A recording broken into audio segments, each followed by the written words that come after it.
Hi, welcome back to the newest video snippet from Angels in Syrup, the video novel. We're going to read the first part of chapter 2 today and look carefully, and you'll see that I'll be posting a link to the Amazon copy of the book. It's just a little tiny thing. Easily read. There are 12 chapters total. It's not much, but it'll give you an insight that you may not have considered before about angels and those sorts of beings and their interactions with humans. So, keeping that in mind, let's get this show on the road, and we'll start chapter 2, which is entitled Pastrami. Dave woke up, waved his hand in the general direction of the alarm clock, and on the fourth swipe knocked the annoying little thing across the room. He hadn't slept much last night, that damned angel. What was his name? Harvey? That was no kind of name for an angel. And what the hell was that exit? The fucking messenger of God had walked out of the food court of a warehouse store? And what was the celestial being doing eating a hot dog? Weren't they supposed to eat and drink ambrosia and nectar? Or was that the Greek gods? Dave realized as soon as he thought of ambrosia and pictured in his mind the evil concoction that his Aunt Frances made for every holiday. She just changed the food coloring that she mixed into the Cool Whip marshmallow fluff, canned tangerines, Mucker's pineapple preserved, and shredded coconut to fit the celebration. Red for Valentine's Day, orange for Halloween, brown for Thanksgiving, green for Christmas, yellow for Easter, and red and blue for the 4th. That he wasn't hardly going to work today. So he rolled over and found his phone on the bedside table. He hit the button and found that it was dead. The battery had run down, so he plugged it into the charger and stumbled out of bed and into the bathroom. Dave felt a little better after his teeth were brushed, his bladder was emptied, and his shower was a wet memory. He went back into the bedroom and tried the phone again.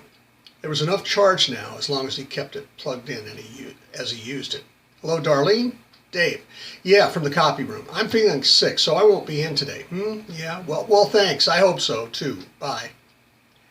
Maybe Dave wasn't throwing up or reduced to lying in a darkened room vainly attempting to press the halves of his skull back together, but there was no way that he could have worked today.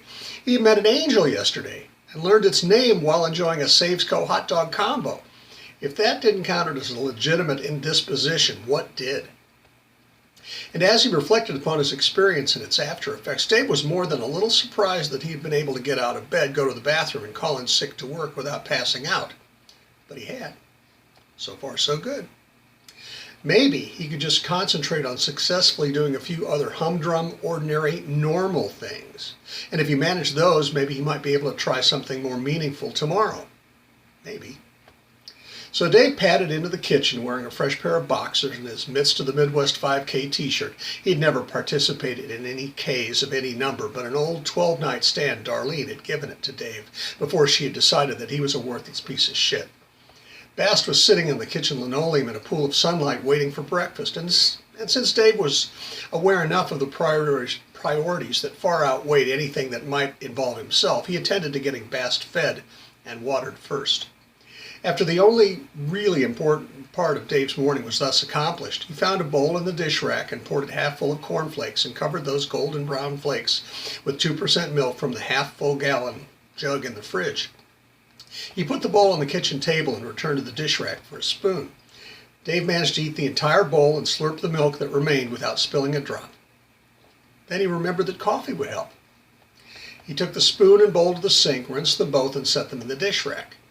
He took his "Not all that treasure is silver and gold" Pirates of the Caribbean mug from the rack and headed for the coffee pot on the counter. Thankfully, there was a cup full of cold coffee in the carafe. Dave poured it into his cup, found the stevia packets in the cupboard, and emptied one into the dark brew and grabbed a pint of moo cow chocolate milk in the fridge and poured a generous slug into the cup. He stirred the dark brew with his finger, licked his digit clean, and chugged the coffee in one big gulp. Okay, that was better still. Dave was steady enough now to make a fresh pot of coffee and see what was on television while it brewed. Dave was usually at work this time in the morning, so he had to scroll through the schedule on the info channel on the cable. He was in luck. The Toon channel showed Clutch Cargo every morning, and today's episode was number 17, Operation Moonbeam, where Clutch takes Spinner and Paddlefoot to Dr. Knockworth's desert missile base to pilot the doctor's rocket in the space race to the moon. By the time that Paddlefoot had tripped the villain Carney Vale and saved Princess Moonbeam half an hour later, Dave was feeling almost like himself again. Since Day had taken the day as a sick day, he decided to make the best of it. He would check on the mower, go somewhere nice for lunch, and let the rest of the day sort itself out. Dave walked down his little street, guiltily enjoying his sick day.